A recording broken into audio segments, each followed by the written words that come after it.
Hello, this is Ghostlike and welcome to this new series on web development in F# and Fable. It is not just about that though. I will also show you how to use reinforcement learning to create poker playing agents. This will be using tabular algorithms at first, but after that I will also be covering how to do that using neural nets.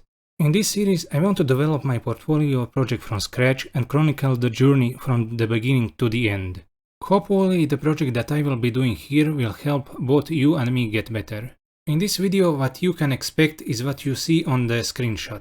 I'll start off by making a minimal UI for a poker game called Lidak. This will involve writing React code in Fable. Personally, I find writing React code in JSX and JavaScript to be nasty, but as you will see, when written in F#, React can be very elegant. It won't just be raw React though. Instead, what I will be using will be the Elmish library. It is very similar to how the Elm language does it, but with the added benefit that the F#'s Fable compiler has excellent integration with the JavaScript ecosystem, so it will allow me to program in a functional style without siloing me to a particular platform.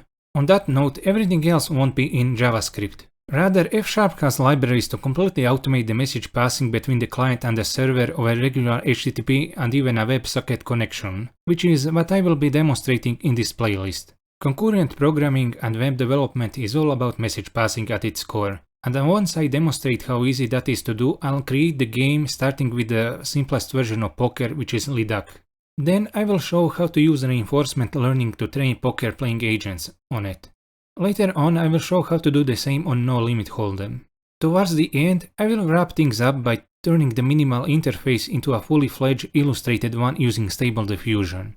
I'll create the authorization and the login components, show how to use a database to keep track of the user's game playing history, and add charting capabilities to the web application. The fully fledged UI will have animations and music playing in the background. This will be quite an interesting project. If you look at the screen, you will see 5 different languages: JavaScript on the front end and F#, Spiral, C#, and Python on the back end. So in total that is 5 different languages and 3 different platforms that I will show how to neatly integrate into one single work of art. I'm going to bring out all of my mastery of programming to make it the best portfolio project there ever was.